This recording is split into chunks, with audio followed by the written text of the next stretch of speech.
Hello everyone, welcome to channel, where we bring you the latest global news. Today, May 24, 2025, we're diving into a hot topic. Donald Trump has said he's not looking for a deal with the European Union (EU) after threatening a 50% tariff on European goods.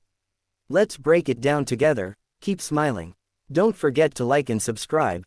Yesterday, Trump held a press conference in Washington, threatening a 50% tariff on EU imports to counter what he called unfair trade practices. He accused the EU of providing illegal subsidies to its industries, such as Airbus, a major aircraft manufacturer, while also limiting American product imports, like agricultural goods and tech products. Trump claimed that the EU has imposed numerous trade barriers, making it tough for American companies like Boeing and U.S. farmers to compete fairly. However, this morning, he told reporters he's not interested in negotiations, saying, "I'm not looking for a deal right now." This statement sent global financial markets into a frenzy, with the Dow Jones Index dropping 300 points, and analysts are warning of a potential trade war. The EU responded strongly, with EU Council President Charles Michel calling the tariff threat economically damaging for both sides. He cautioned that if the US imposes this 50% tariff, European goods like BMW and Mercedes-Benz cars would become more expensive in the American market, directly impacting U.S.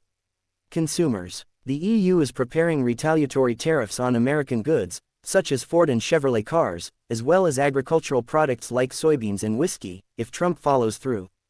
This decision has sparked serious concerns among European businesses, as many could lose access to the U.S.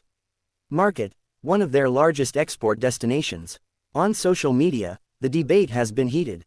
Many Trump supporters on X argue that this tariff is a great way to protect American citizens and domestic industries, believing the EU has been taking advantage of the U.S. for too long. However, others, especially business owners and consumers, support negotiations to avoid economic fallout and rising prices. For instance, American consumers are worried that if European goods like French wine or Italian cheese become pricier, they'll have to spend more, affecting their daily lives and budgets. Trump added that this threat is part of a broader strategy to force the EU to change its trade policies, such as eliminating government subsidies to European companies and opening its markets more to American goods.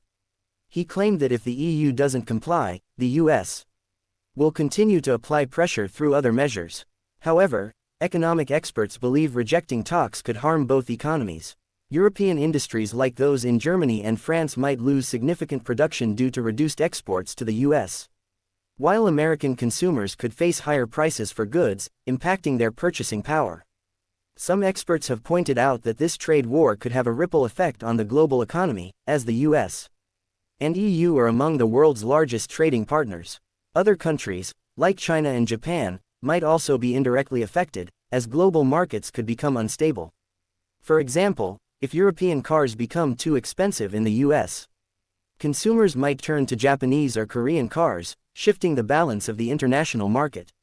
Additionally, smaller economies that rely on both the US and EU for trade could face disruptions, potentially slowing down global economic growth. This isn't the first time Trump has taken a hard stance on trade.